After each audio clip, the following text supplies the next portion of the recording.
उपासना। क्या करती थी अंबा? अंबा का नियम क्या था?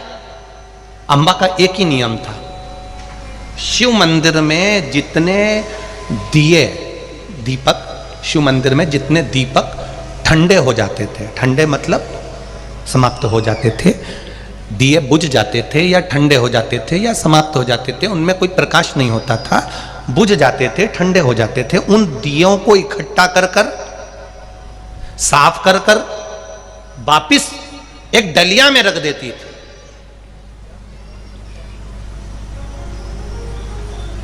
कौन? जम के बोलो जरा। अंबा। अंबा, अंबिका, अंबालिका में पहले नंबर की अंबा का नियम था, दिए जितने शिव मंदिर में लगते थे उन दियों को उठाकर साफ कर कर एक डलिया के अंदर बांस की टोकरी, बांस बोलते हो, बांबू बोलते हो, जो भी बोलते हो, बांस की डलिया में। अब तीनों का स्वयंवर है, बड़े बड़े राजा बैठे हुए हैं। अंबा जिस राजा शाल्य को चाहती थी वो राजा शाल्य भी आया है, पर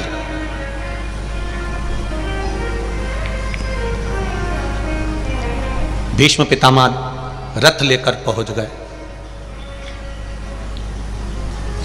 कहा काशी नरेश से आपकी बेटियों का विवाह विचित्रवीर्य के साथ करिए, मेरे भाई के साथ करिए।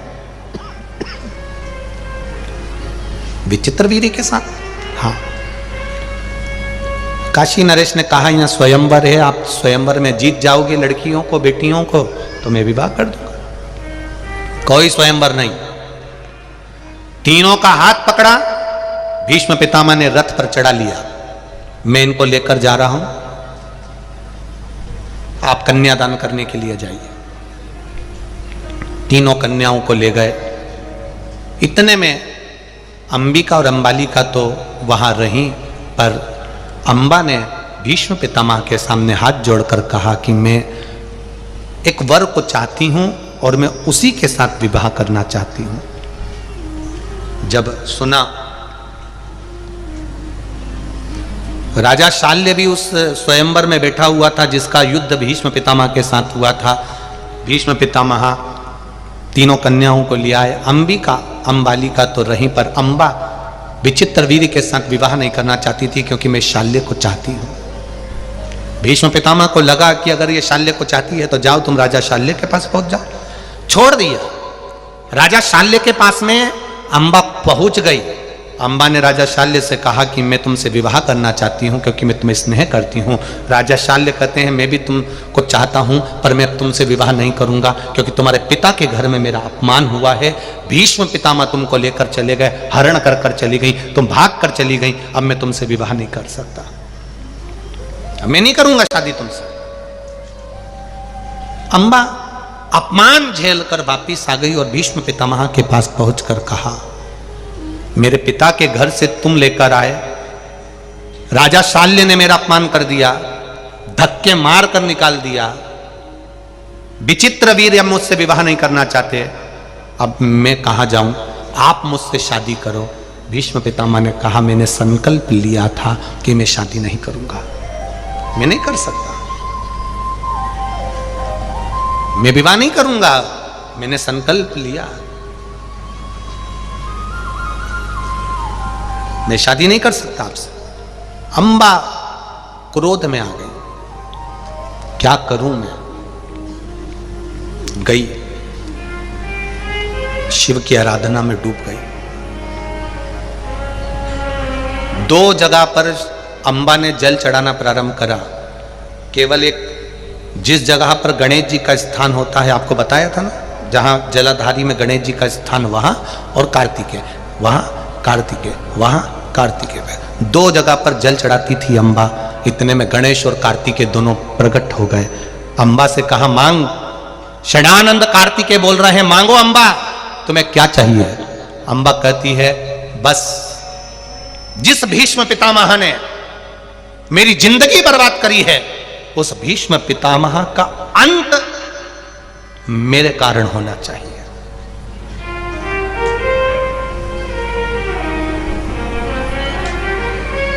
तब कार्तिकेय जी ने कहा ये वरदान तो हम नहीं दे सकते, पर एक माला तुम्हारे गले में हम दे रहे हैं, ये माला हमेशा ताजी की ताजी रहेगी, ये कभी बासी नहीं होगी, इसके फूल कभी नहीं मुरझाएंगे। ये माला जो अपने गले में पहन लेगा वो भीष्म पितामह को मार देगा। हम ये नहीं कहते कि तुम मारो, पर ये माला जो पहनेगा ले जाओ। अंबा के गले में कार्तिकेय षडानंद ने माला दे दी। अंबा वो माला पहनकर पूरी पृथ्वी पर घूमती है। इस माला को कोई पहन ले, इस माला को कोई पहन ले, कोई नहीं पहनता, कोई नहीं पहनता। भीष्म पितामह का अंत कैसे होगा? अंबा रो पड़ी, उसको दुख हो गया कि ये माला का क्या करूं।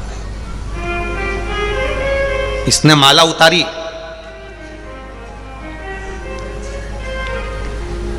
उतार कर घड़ी बनाकर राजा द्रौपद के दरवाजे के पीछे उसको रख दिया और चली गई। ये शंकर जी का भजन कर रहे हैं, शिव का भजन कर रहे हैं। चंदन की जो शिला होती थी, देखा है आप लोगों ने? किस किस ने देखा? वो चंदन को घिसने का एक पट्टा होता है छोटा सा, उसकी जो शिला होती है,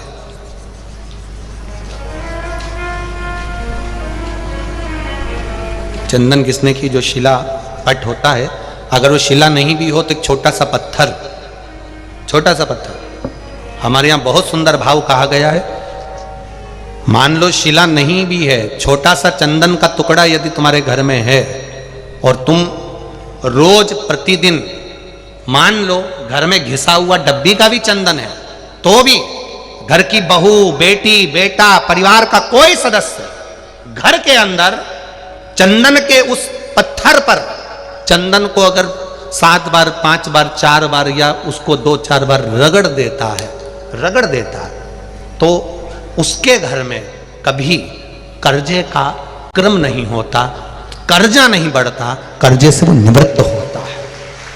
पर वो चंदन का पट घिसना होना चाहिए। जिसके यहां पर केवल रखा रहता है, तो किसी ना किसी कारण पर से गाड़ी ले ली, उसका कर्जा हो गया, मकान बना लिया, उसका कर्जा हो गया, ये हो गया उसका। उस चंदन के पट पर पानी डलना जरूरी है, भले 2 बूंद डले और एक बार ही उसमें रगड़ा लगे, तो वो कर्जे को मुक्त करता, वो कर्जे को समाप्त करता। और उस पे लगा हुआ चंदन का थोड़ा सा भाग घर में अगर शिवालय हो, घर में शंकर जी का शिवलिंग हो, उस पे लगा दो। और अगर नहीं हो तो उसी चंदन को जब आप किसी कलश में जल लेकर जाओ, उसी कलश पर लगाकर चंदन को लेकर जाओ और शिव जी को समर्पित कर आओ। चंदन लगने से ही कर्जे की मुक्ति होती है, कर्जा समाप्त होता है, वो कर्जा रहता नहीं। अब चंदन की जो शिला होती है, चंदन की जो शिला थी, अंबा ने उस चंदन की शिला को घिसना प्रारंभ करा। इतना घिसती रही, शिव जी के पास में चंदन घिसती, शिव जी का लेपन करती, चंदन घिसती, लेपन करती, चंदन घिसती, लेपन करती, चंदन घिस के लेपन करती रही। और इतनी देर में देवाधिदेव महादेव प्रसन्न हो गए, उसके हाथ में छाले पड़ गए, पानी टपकने लगा, शरीर थक गया। चंदन घिसना बंद नहीं करती अंबा, और शिव जी का भजन करती है, आंख से आंसू गिरता है, शिव प्रकट हो जाते हैं। अंबा मांग तुझे क्या चाहिए? अंबा कहती है भीष्म पितामह ने मेरी जिंदगी बर्बाद करी है, मैं उसको मारना चाहती हूँ। शिव कहते हैं तू मेरा भजन करती है अंबा, पर मैं सत्य कहूँ इस स्वरूप में तू भीष्म पितामह को नहीं मार पाएगी, तुझे अगला जन्म लेना पड़ेगा, तब भीष्म पितामह मर सकते हैं। अंबा कहती है मेरे महादेव, मैं भीष्म पितामह को अगला जन्म लेना चाहती हूं। पर शिव ने कहा अंबा, भीष्म पितामह गंगा का पुत्र है और तू मेरी भक्त है। शिव शंकर का जो द्रोही होता है, शंकर के भक्त का कोई दुश्मन होता है। हम कई बार कहते हैं, कोई शिव मंदिर जाता है ना, उसको कभी मत परेशान करो साहब। कोई शिवगुण गाता है ना, उसको कभी परेशान मत करो।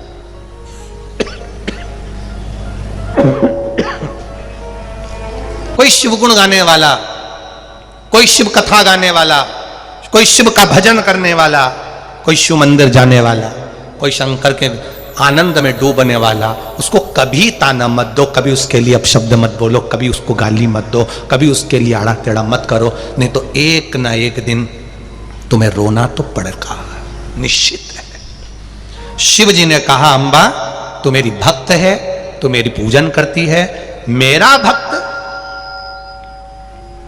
बदला लेने जाए मुझे अच्छा नहीं लगेगा। अंबा कहती है तो फिर भीष्म पितामह कैसे मरेगा?